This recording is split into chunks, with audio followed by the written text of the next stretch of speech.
Bienvenidas y bienvenidos una vez más aquí a Al Filo de la Voz en Al Margen. El día de hoy vamos a tener una entrevista internacional, como ya tuvimos algunas aquí en Al Filo de la Voz. Por ejemplo, hace una semana nos acompañó el doctor José Luis Jaquet de España, y en esta ocasión nos acompaña Roger Watts, quien él pues es originario de Estados Unidos, pero radica en Oaxaca desde hace algún tiempo. Y para entrevistarlo nos acompaña el conductor invitado, que ojalá que sea conductor permanente próximamente, mi amigo Pepe Cárdenas, quien va a hacer la entrevista en inglés, y pues no me resta más que dejarlos con él para que platiquen.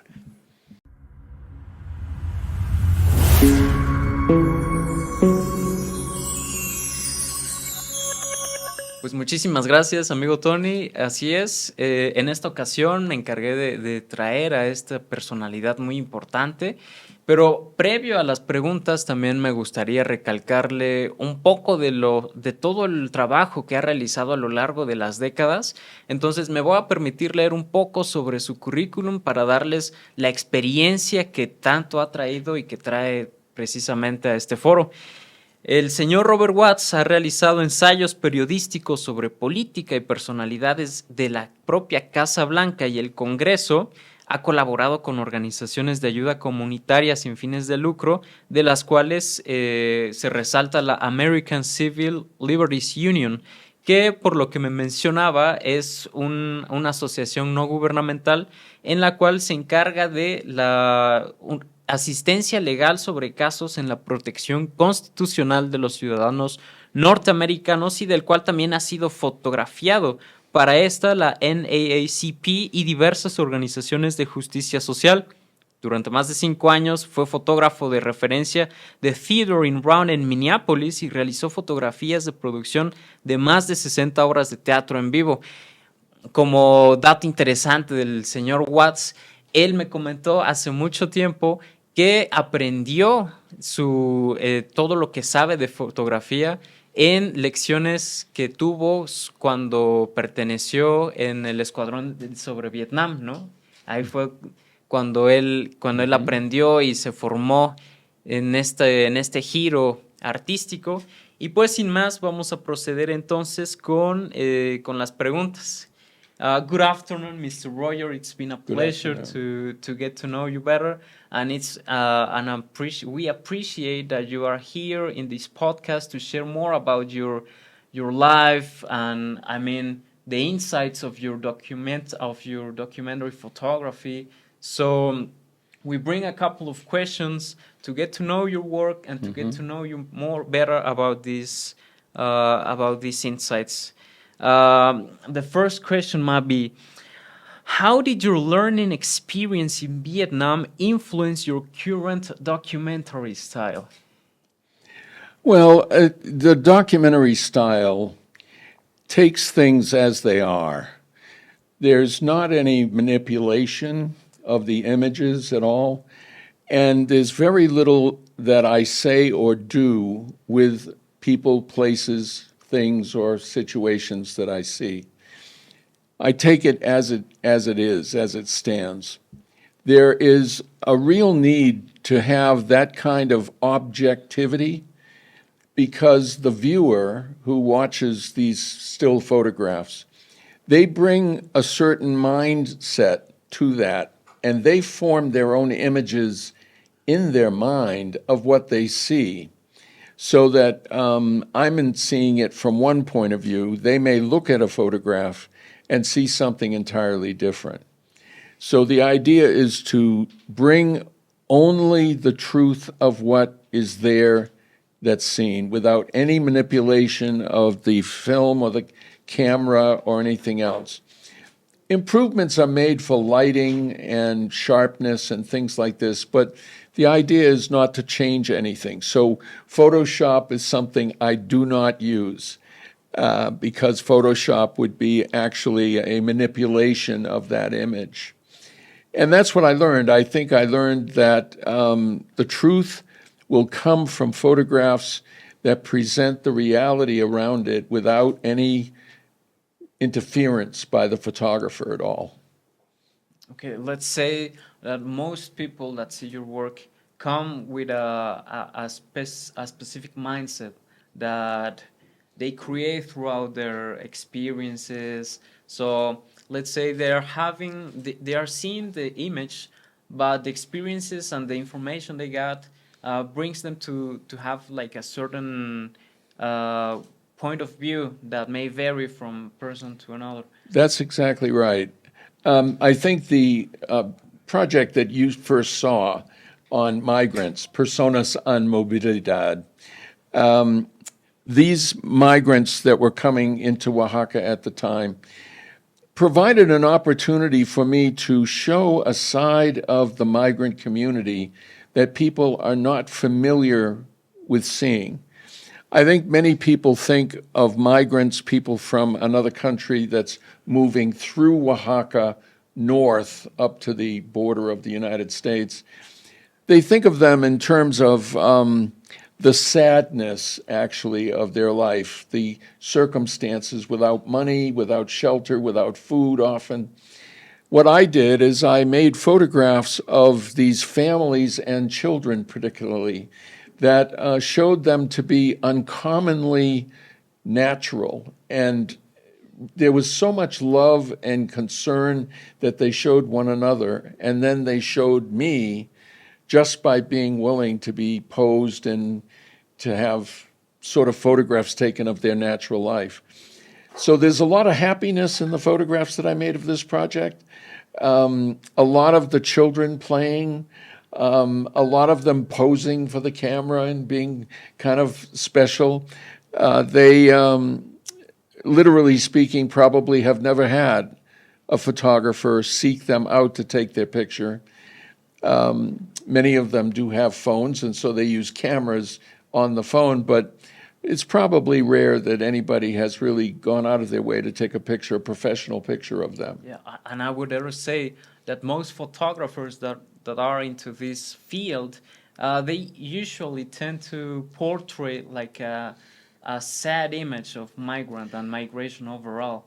And from what you're saying is that you want to change that point of view from people to say, these are people, they have experiences, and even if they're going through a very difficult time in their lives, I mean, changing and having to migrate from one place to another, and in the meantime, not knowing where they are, not knowing what they might experience, but at the end of the day, they are just people like everybody else that have feelings, and that they usually That's right. have happiness. You're exactly right. You've summarized that really well. That was my approach because that's what I saw. It wasn't like I went in there with any kind of idea of what I would see. This is exactly what I saw. I made these photographs over a period of about 4 months, so they were made at different times and in different places. I did not set them up in any way. You've made a very good point that I feel and have always felt deep in my heart about this. It's relatively easy for people to make photographs of people who are homeless, who are hungry, who don't have any possessions. But those people do not have a voice.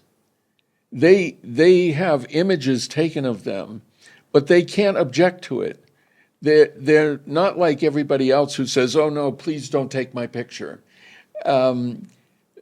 Many of the people who are down and out and disenfranchised, we would call it disenfranchised, not part of the culture or the society that they live in, they're so destitute that they oftentimes can't choose to have their picture taken or not. And unfortunately, many young documentary photographers think that taking pictures of people in sadness or at the very bottom of their life represents some kind of insight into the social culture. What I did was I saw that this is not true of the majority of the people that I photographed. These people had nothing. There was a young girl, she was 5 years old, her name was Maria, and Maria walked from Guatemala, just outside Guatemala City, walked with her family to Oaxaca. That's 935 miles. she walked, or 1,400 kilometers, something like that. She walked that, a 5-year-old child. And she is as bright and as happy and as spontaneous as anybody you'd ever see at 5 years old. So a lot of this was a point of view that I had, and I wanted to show that this is what the reality was of what I saw, and that I didn't have to go out of my way to build or construct this. It just happened this way and unfolded this way. And you, as a photographer, realized that a dark, like at the dark side of this photography industry is that most people profit from suffering, right? They do. From seeing people in a bad condition, and like they try their viewers to experience and to feel empathy, but in reality, what they do is not consent. They don't give consent to it. They just take it, thinking that pettiness, let's just say, will bring them more attention. And yeah, I think you're exactly right about that. It's an economically driven system, that's for sure. These pictures that I've made, I have never been paid for. They were given. I give all my work away, actually. I can afford to do that. And so I give all my work away. And in this case, with the migrant pictures, I gave them to Casa Colin. Casa Colin was the organization that was supporting the migrants with shelter, food, housing, that kind of thing. And I gave all those pictures away. And I'm not selling any of these, for commercial purposes at all. The point is that I want to have exhibits of them so that people can see that this is the new face of really the migrants. It's a new way of looking at that community. Okay. Let people get to know you more about how you do it. So how do you think you have mastered this art of managing to portray the dignity of your subjects without falling into what we were talking earlier, like this visual exploitation of the people? Well, I'm not a saint in this regard. I'm an older man now, and I've been photographing for 50 or 60 years. When I first started, the first picture I ever made was of a homeless man asleep on a bench in the park in Boston, Massachusetts, where I'm from. And I look at that picture and I remember that is the first picture I took. But I fell into the trap of a photographer saying, oh my God, this is the raw side of life. The man was asleep, and so he was not in a position to be able to say, no, don't take my picture. But I'm not sure even then that I would have said anything different about that. Over the years, I've learned, because I did a lot of work when I was in Washington, D.C., I did a lot of work in housing people. And so I've had a lot of contact with Black, brown, broke people in my professional life. And I've recognized that these people have to have a voice. And to make an image of someone without them agreeing to do it exploits them and takes advantage of them.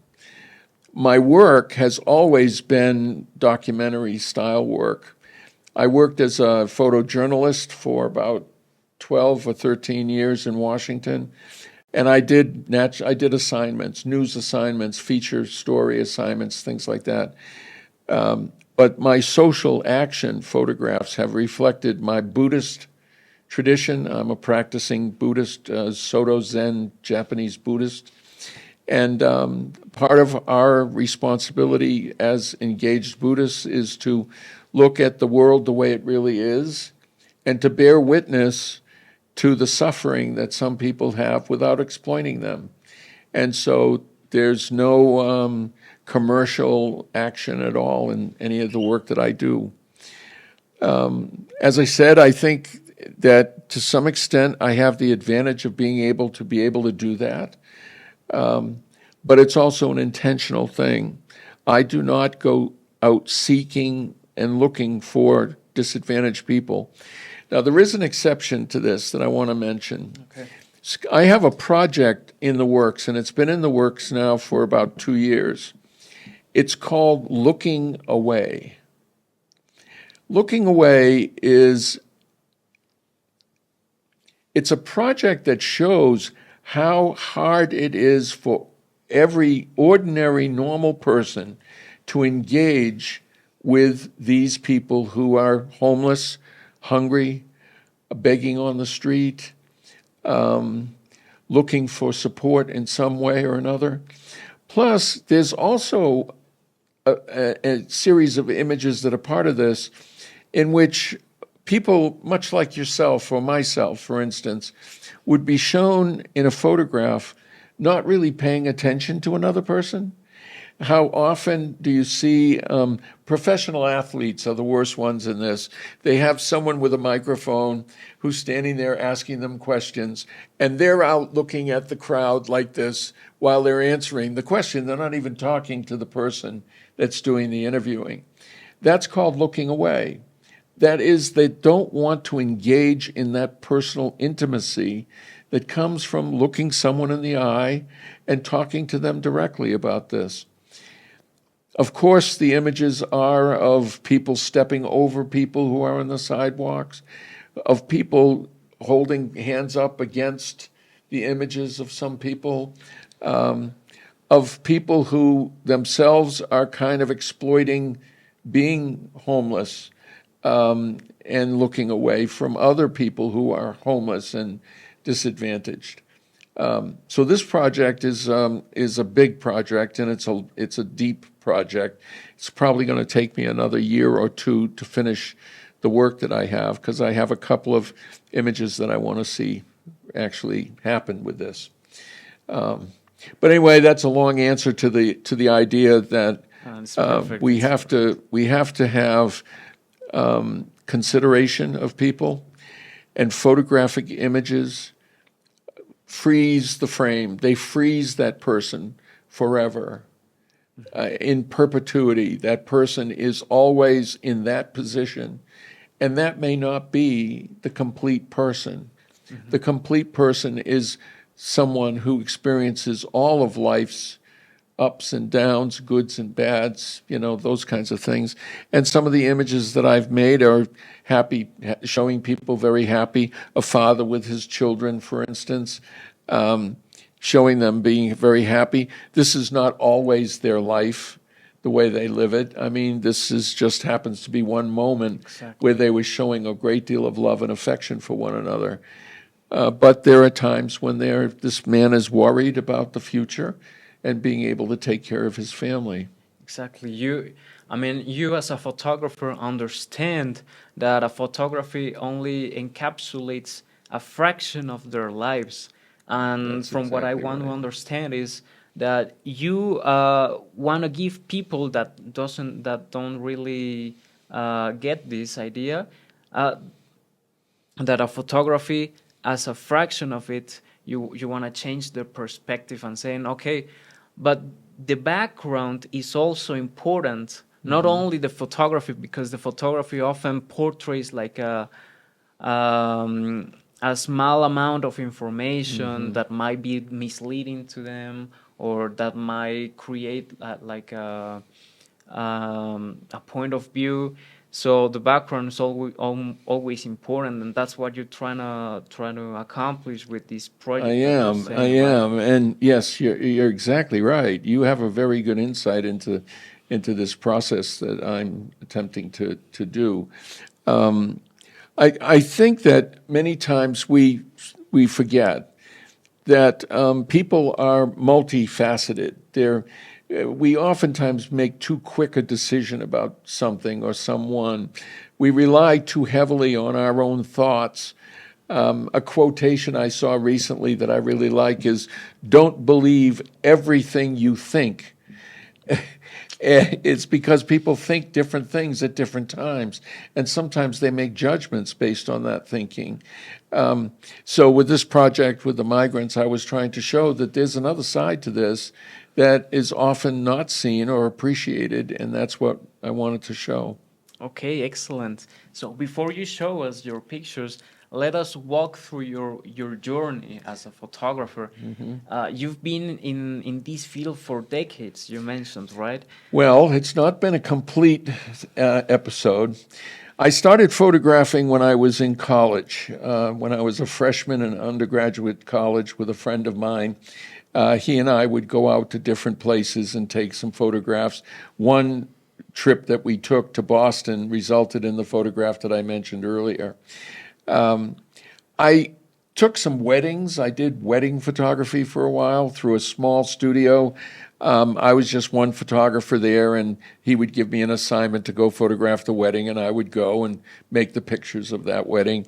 And that was really interesting. I must have done about 40 weddings, I think, over a couple of years. When I graduated from college, I was a philosophy major. I did a lot of reading. I did a lot of thinking and that sort of thing, but I didn't do much to prepare myself. So I became a writer and a photographer for a magazine that was part of a big electrical company in New England in the United States. I was there for a while until I got a job working in public relations and development for a university in the Boston area. I worked for a hospital there as well. And then I went to Washington, D.C., and I worked in the White House press office for President Jimmy Carter. I did also some special assignment work for speech writing and things like that. But mostly I was an advance man. We used to call it an advance man, and that would be trying to sell the opportunities for the president speaking. That must have been quite a ride, right? It was quite a ride. Yeah, that's the way to put it. It's a young man's business. This is your future. I mean, this is the kind of future that you have when you deal with international relations and political affairs. But it's a young man's world, and I was a young man at the time, so I did that. I decided to go into psychology and counseling. I don't know when exactly, 1992 or something like that. This is all ancient history to your audience, of course. But I was a counselor and a therapist, and then I got a PhD, and I became a psychologist, and I've worked in mostly the addictions field, but also with some family counseling and things like that. And I did that for 30-odd years. I retired from that back in 2022, I guess, and then I came to Oaxaca.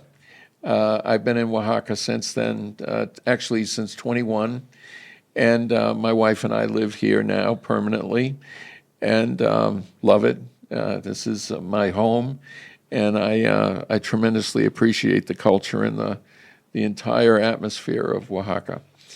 It's very good for me. You've seen a lot, you've gone through a lot, and you get to know a lot of people from different areas, from different fields. Let's just say that in a nutshell, what brought you here? What caught your attention into this new world of photographing migrants? And how was I picked up photography again full-time just before I retired. I started photographing again. Frankly, from the early 1990s until 2010 or so, I didn't do any photographs at all. I just dug right into counseling and therapy work. When I came here, I knew that I wanted to take the culture, but I didn't want to take standard pictures. I wanted to take something that showed my kind of unique eye and the way I see things. And then I ran into Drew Johnson, who is the executive director of Casa Colin, and found out that he had these migrants that he was servicing.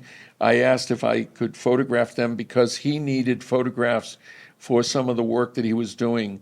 I produced a video for him.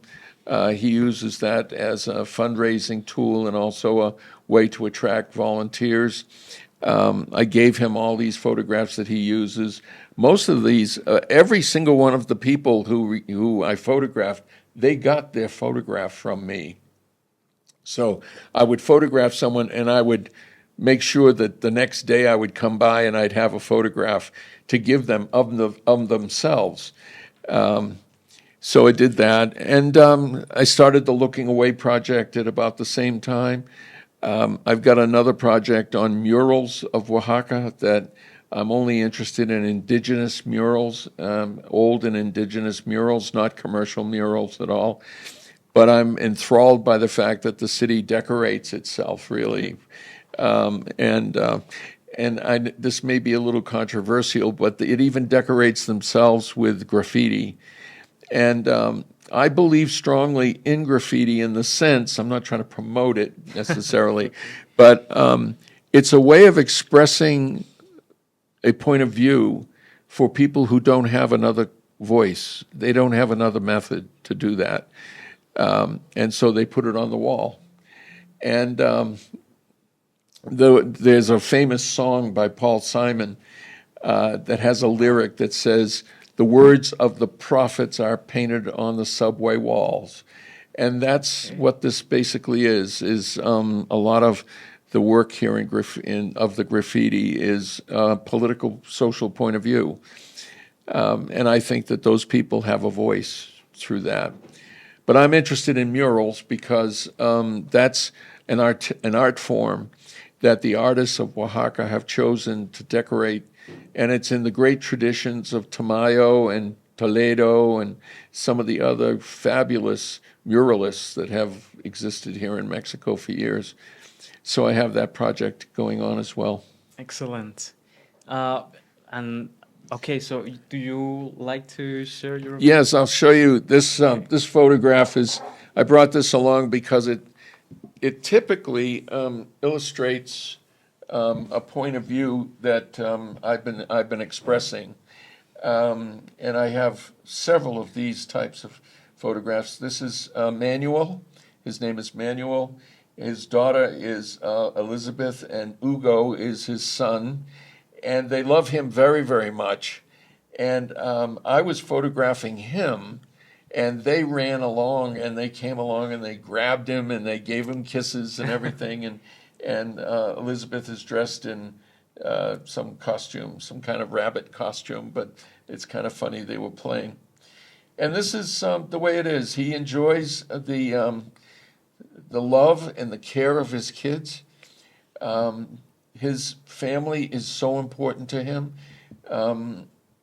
He came from Venezuela because he knew this was not a place to raise his children, and was hoping for the best.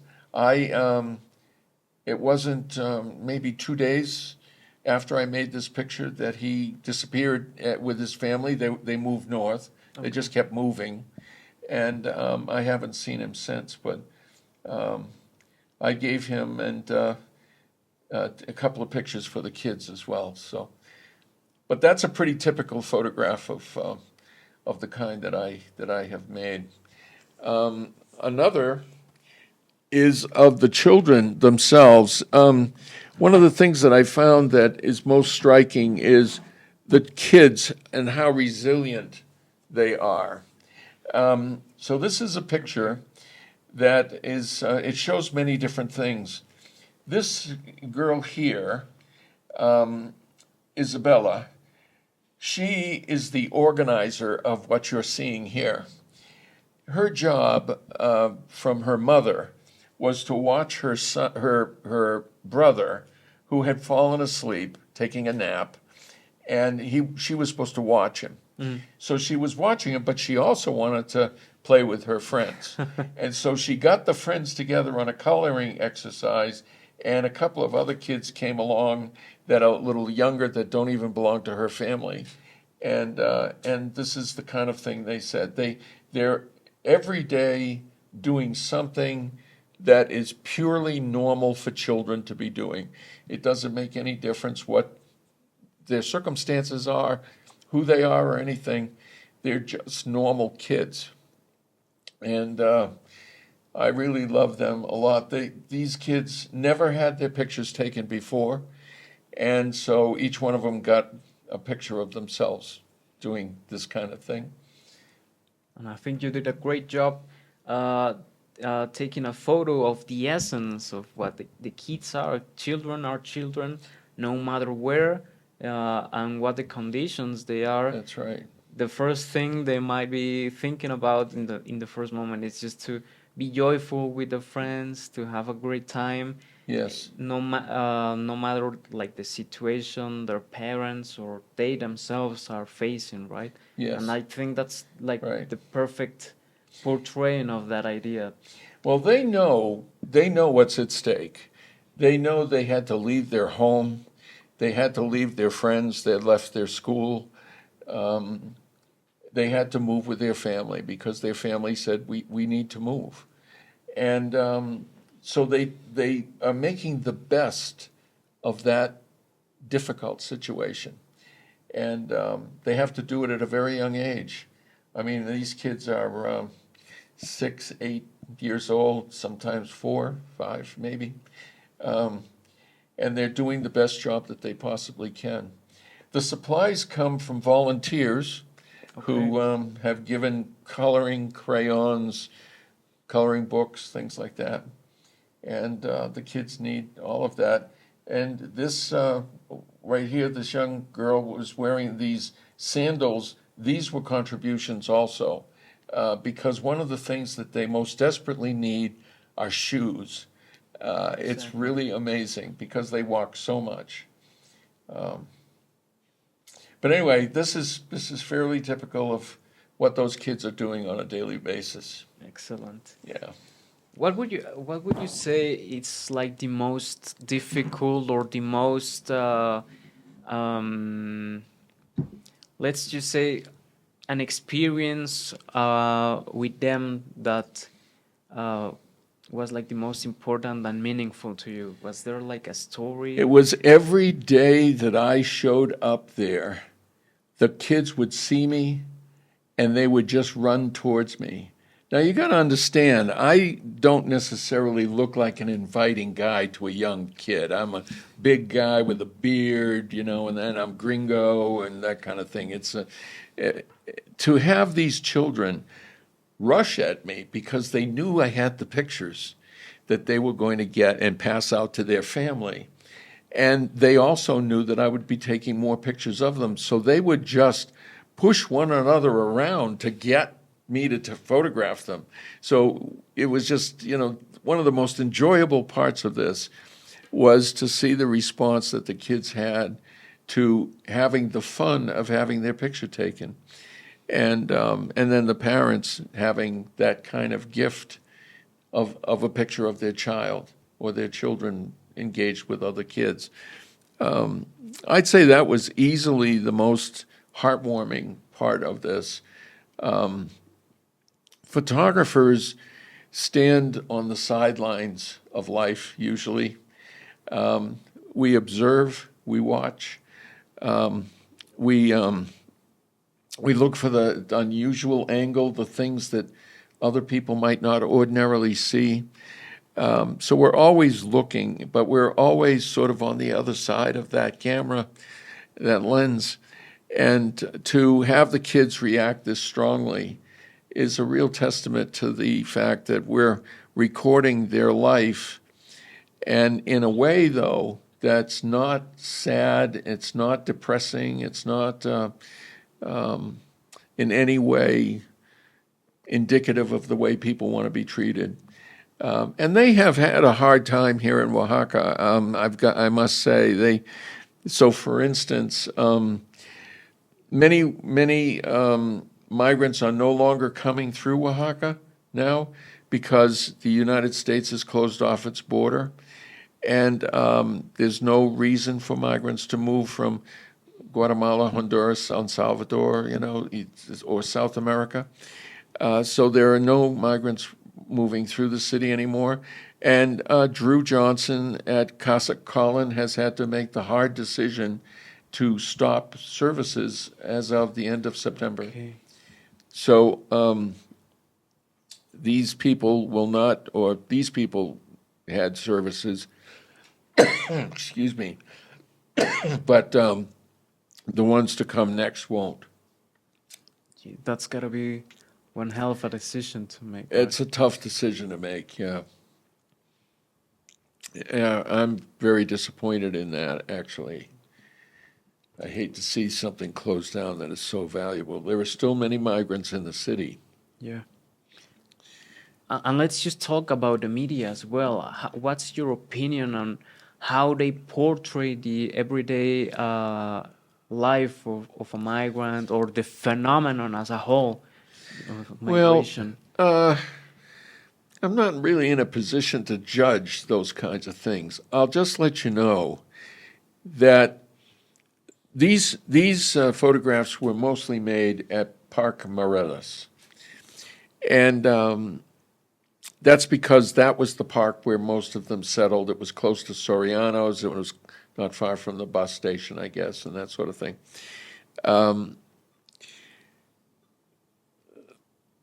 The shops and the attendant people around that area were not all happy that the migrants were there. And on Saturdays, they would clear out that park for some display of sort of tourist-like information and booths and things like that. And then the migrants would be able to come back. This is where they lived, in that park. And it was close to where the kitchen was for the food service. There was another person who was also providing some services for them. So this was their home. And they were not necessarily welcome there. And this is a problem. It's part of my Looking Away project, which is they don't want to look at this. They don't want to see it. The media, I don't think, shows the true nature of what life is like. But I can't comment on why that is the case. I'm not trying to be political about this. It's just, I really don't know why there isn't more involvement, more known about this, to paint a more round or holistic view of what their experience is like. And I think we're left with what many cultures have, not just in Oaxaca or Mexico even, but around the world. I think this is the way it is. The refugees that were leaving the Middle East through Turkey, dying in boats crossing the Adriatic Sea. Some of these photographs are just heart tugs. I mean, it just hurts to watch some of these photographs that have taken place because their experience has been so difficult.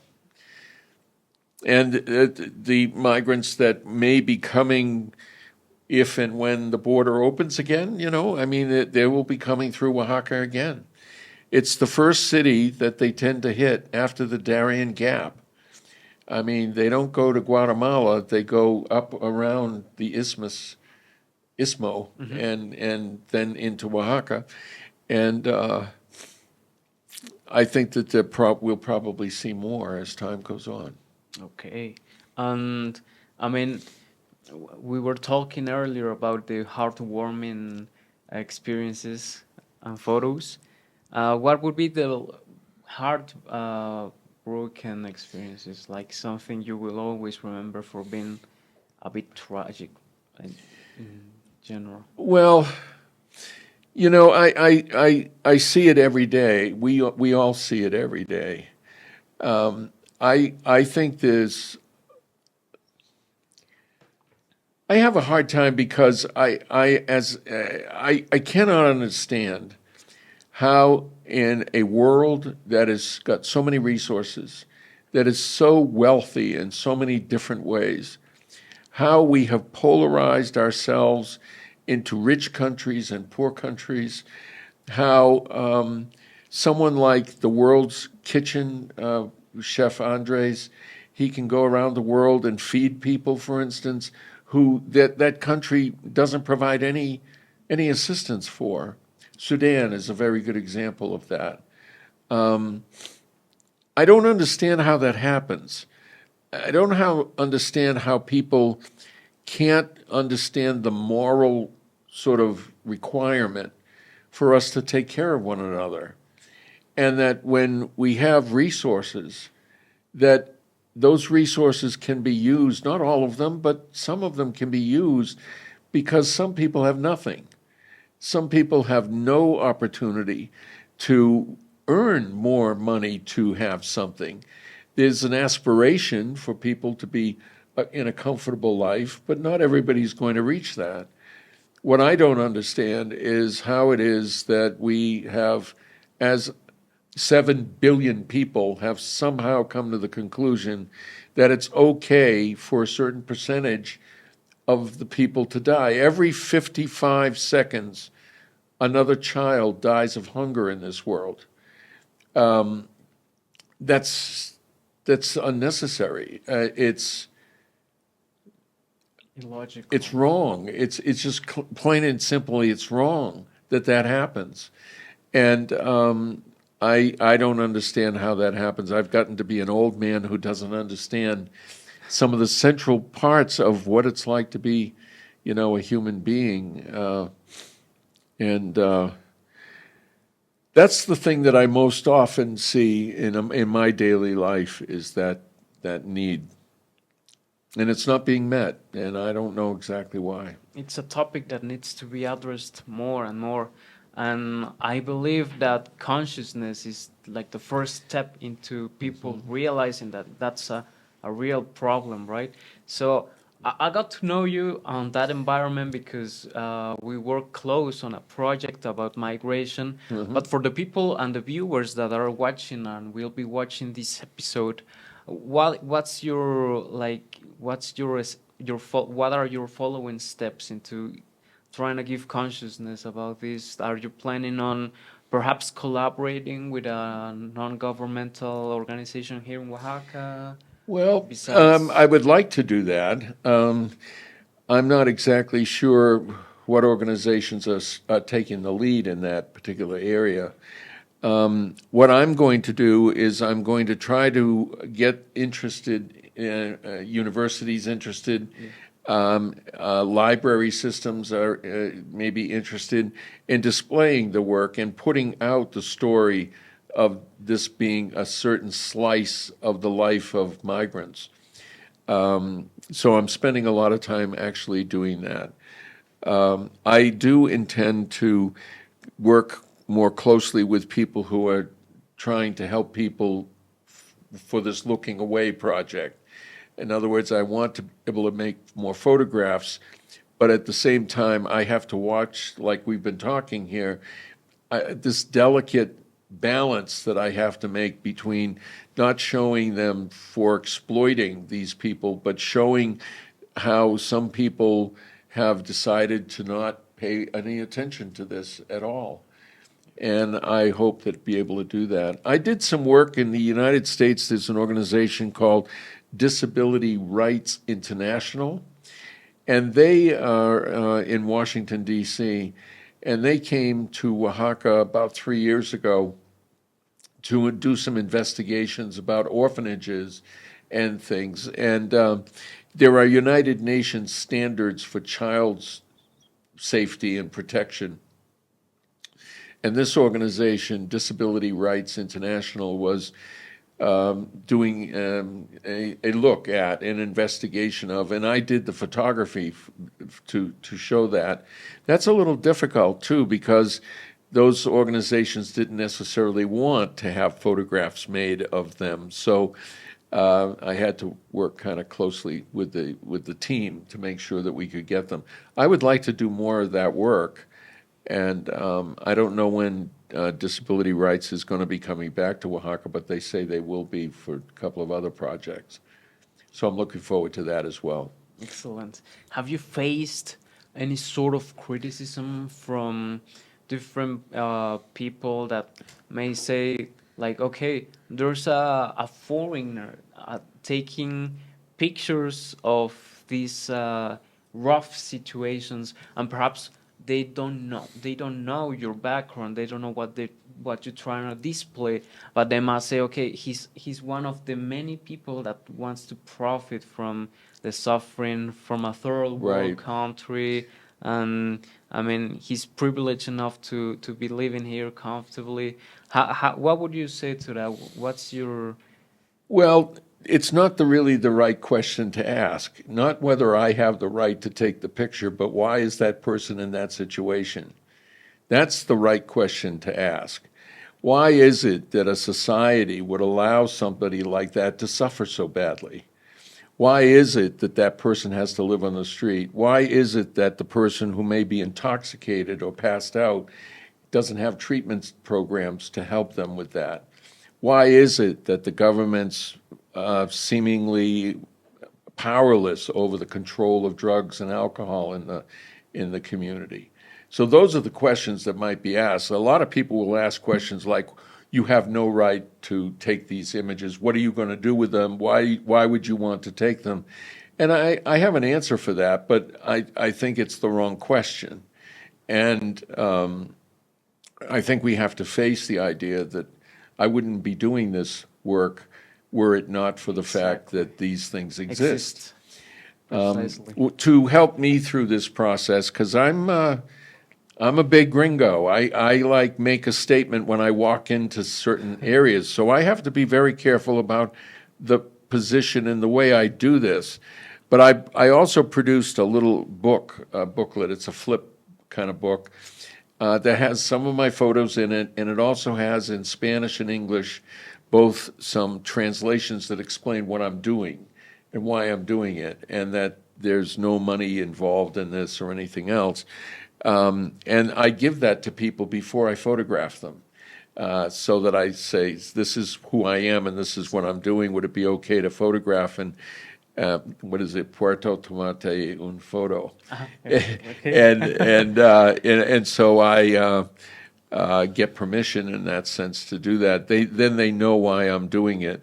Now, others who might be watching me, I don't know what they do. I can't necessarily be responsible for their thoughts, but I try my best to keep it low key. And as I said, I'm not out there to exploit, so I'm not interested. There are certain people whose pictures I will not take because I kind of detect, just because I've been doing this work for a while, I kind of detect that maybe that's a person I might have trouble with. So I wouldn't photograph them. I'm not out to try to make enemies of people or anything like that. But it is a good question. I think that people see me and they say, why are you doing this? I'm not the first gringo to come to Oaxaca and start to make photographs. There's a kind of a long tradition of coming in and doing this work.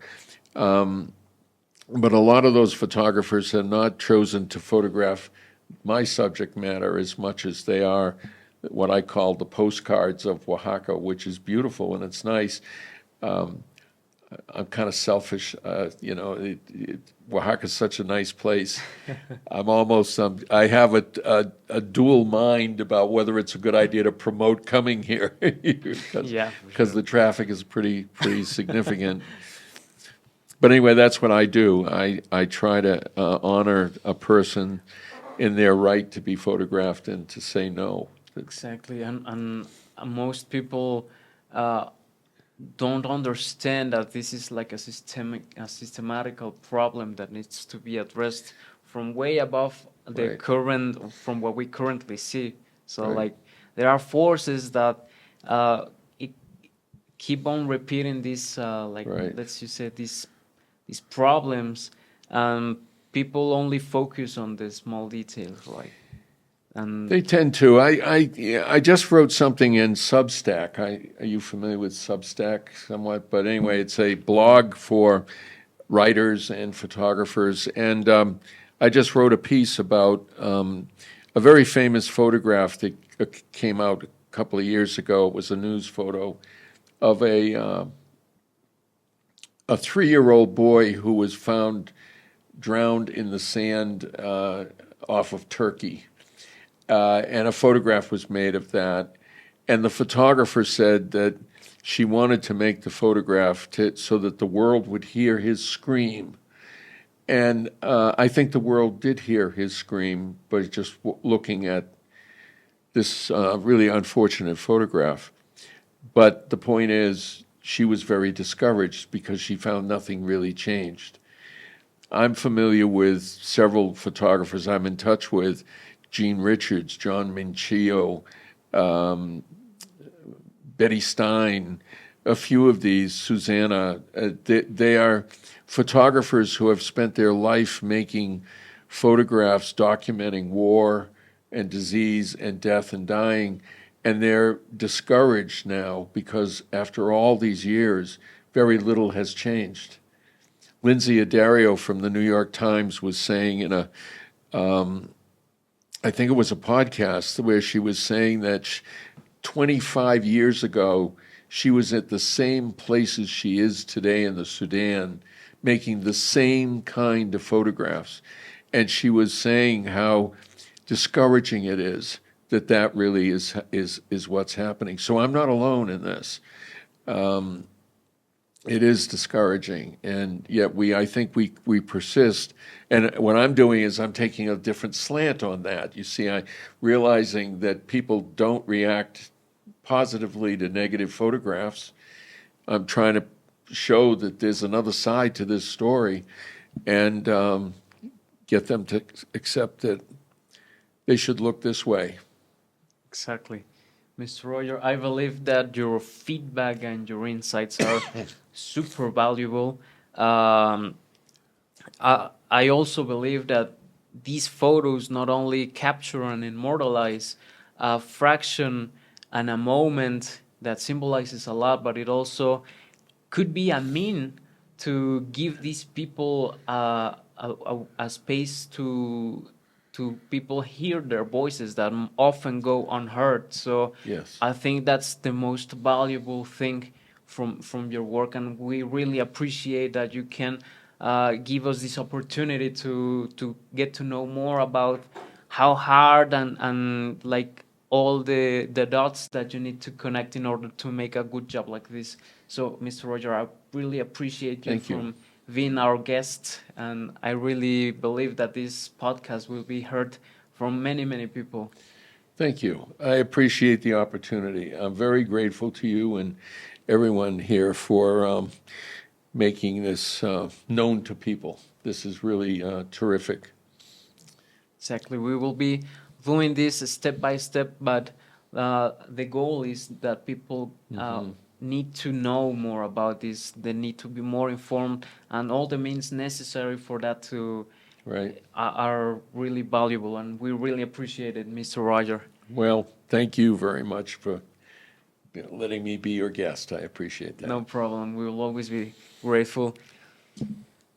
Pues así terminamos esta sesión del podcast. Muchísimas gracias a todos los audioescuchas. Estaremos proporcionándole también la información de nuestro contacto del señor Rogers, así como sus redes sociales para que también puedan seguirlos.